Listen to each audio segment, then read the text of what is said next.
Welcome, here I've got SONY Xperia 5 II and I'm gonna show you how to use the camera pro mode at this device. So at first we have to open the camera pro mode. We can do it by tapping on this button here. And here we are now. We can do it also in the more complicated way by going to the standard camera and from here picking the mode button here in the left corner at the bottom, and here we have also the Photo Pro option.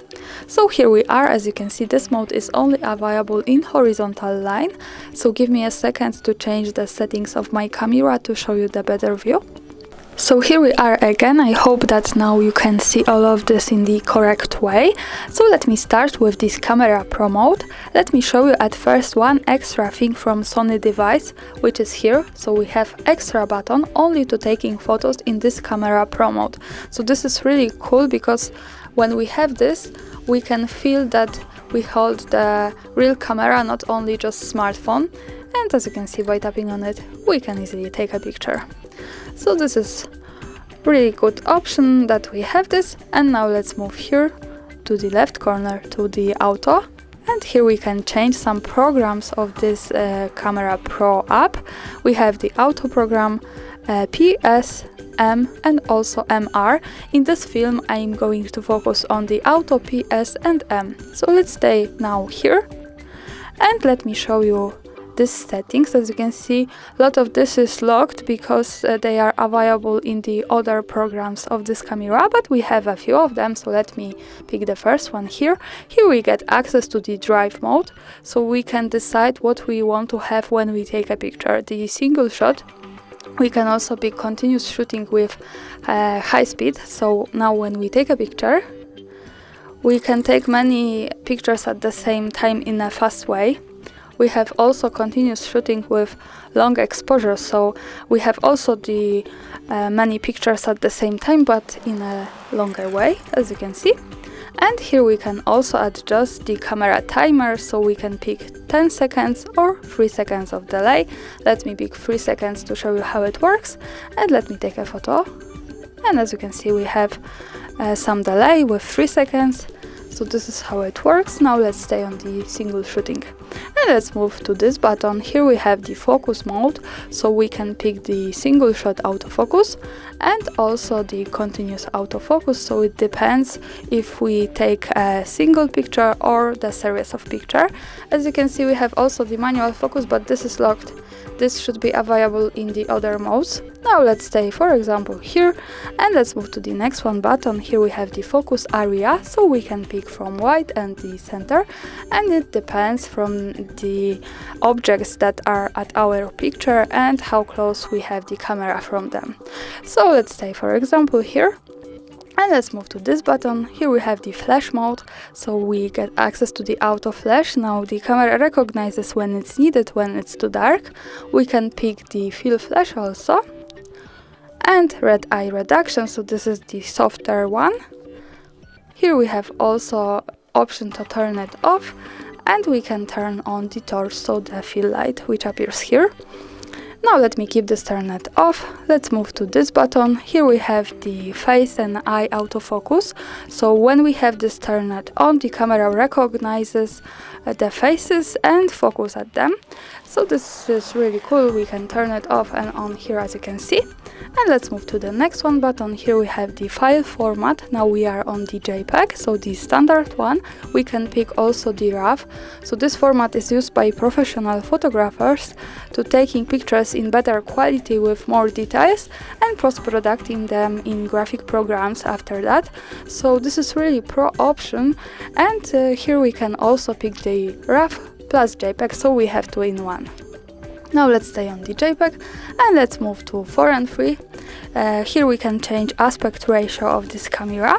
We have 4 and 3, which is now with 12 megapixels, so this is connected with the quality of the picture. We can pick 16:9 with 9 megapixels, so let me change this. As you can see, this is how it looks like. The next one here is 1 and 1 with also 9 megapixels, so the square one.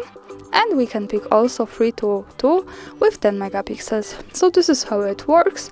Now let's stay on 4 and 3, the original one, and let's have a look at this button with lock here. When we tap on this, we can lock these settings in all of these programs, so it is some safe space, because when we have this, we can't accidentally change the settings after using them. So this is kind of safe here.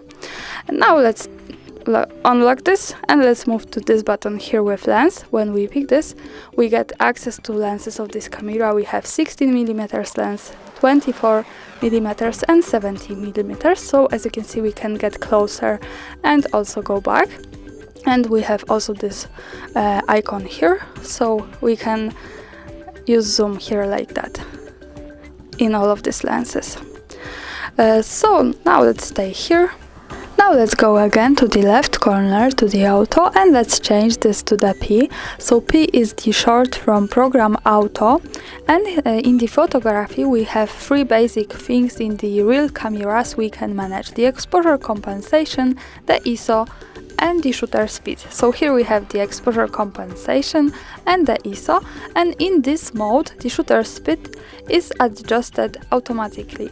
So we can use this slider to change this. The exposure compensation allows us to control the light of the picture by going to the right. As you can see, we can make our photo more bright. By going to the left, we can make it more dark.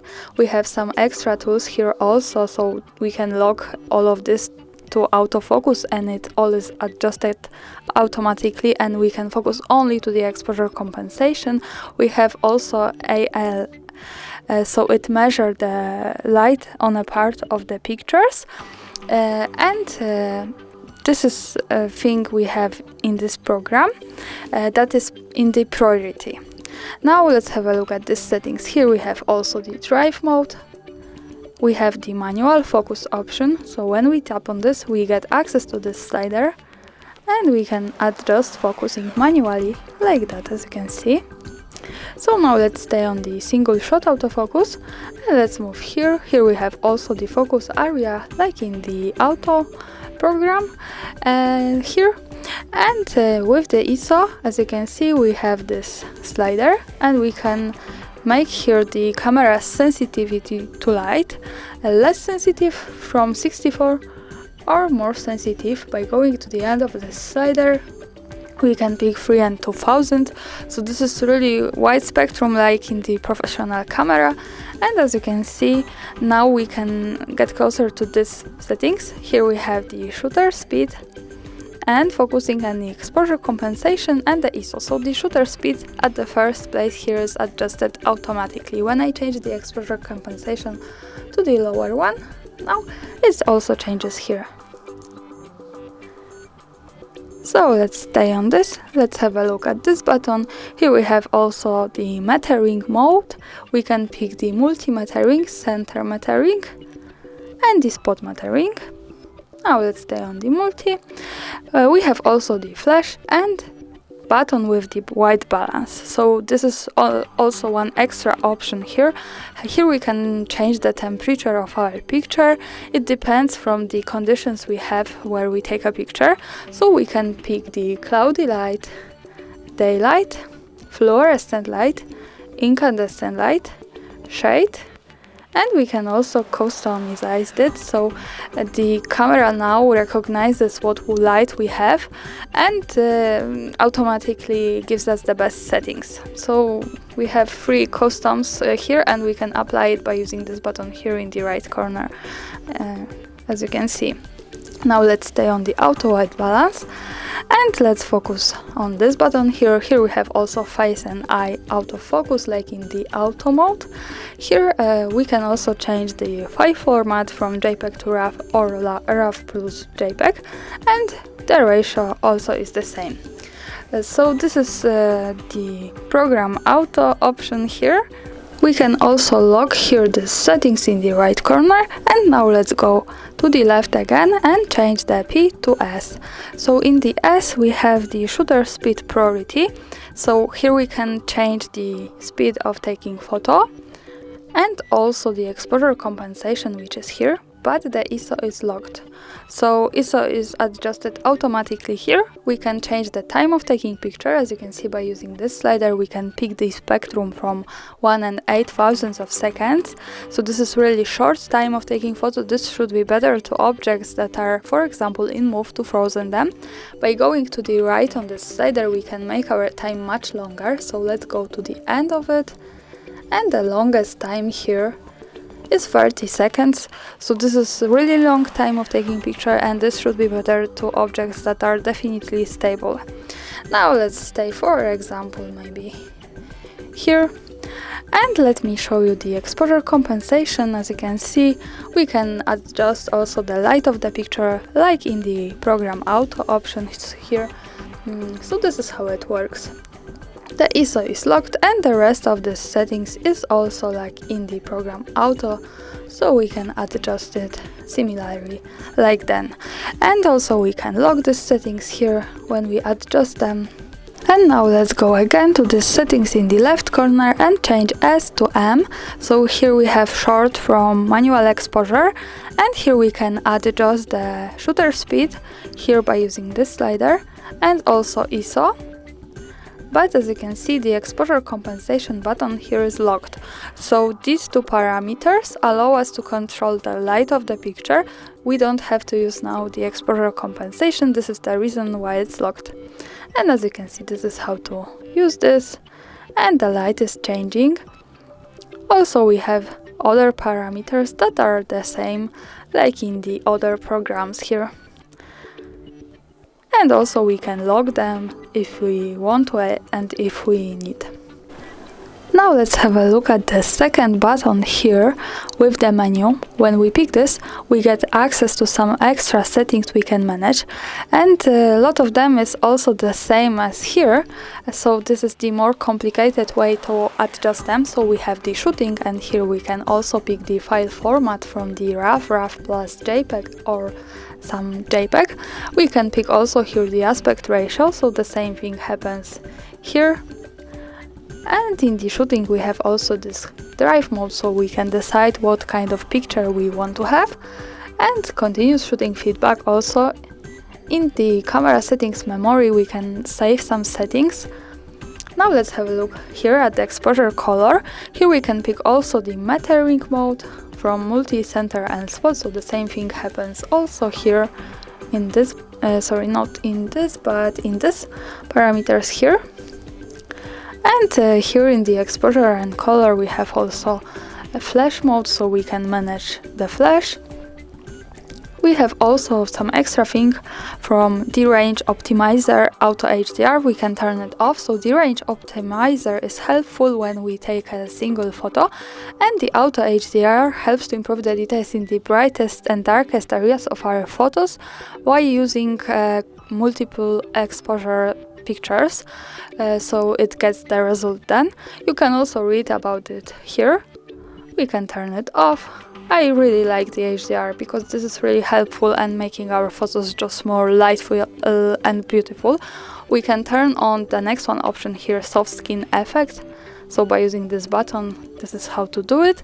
Now let's move from this slider to the focus. As you can see, we have also some focus settings. We can pick the single shot, autofocus, continuous and manual. Focus area, also the center and white. And we can also pick the focus area color from red to white. We have also this kind of face and eye autofocus, so this is the same option as here. Then the camera recognizes the faces. So let's have a look at the setup. Here we have also some extra settings, like in the standard camera we have touch to adjust. When we pick this, we can pick the autofocus or focus and brightness. And we have the grid lines. By using this button we can turn them on and off. And let me keep this turned on. Let's go back to the camera. We can see these lines now, and they are to help us taking better pictures. This is useful when we want to use the rule of thirds in photography or making experiments with composition. Also, we can turn it off easily by tapping again on this button when we don't need this. We can pick also here the level calibration. So here we can improve our lenses and fix deviations in the tilt direction. So let's cancel this now. And let's see the use volume key as. When we pick this, we can pick from zoom, volume or shutter. So the volume keys at this device are here. In the standard usage with smartphone, they allow us to control the volume. Here in the camera, we can pick from zoom, volume or shutter. So to show you how it works, let's stay on the zoom. Let's go back to the camera, and now when I tap on this button, I can use zoom and get closer to my subject and also go back. So this is really cool thing. Now let's go back to the menu and to the setup settings here. And here we can also manage the audio signals, so we can manage the sounds of this camera. We can turn them all, we can shutter only and turn them off. And we can also pick the data storage, so when we have the SD card, we can save our pictures on it, and also we can save them in the space of the device. And here we can also turn on the location information, so when we take a picture, when we have this turned on, it, as you can see, we have to allow it when we use this app. And it saves the place where we take a picture in the details about it. So we can see the location of the picture at the map in the details about it.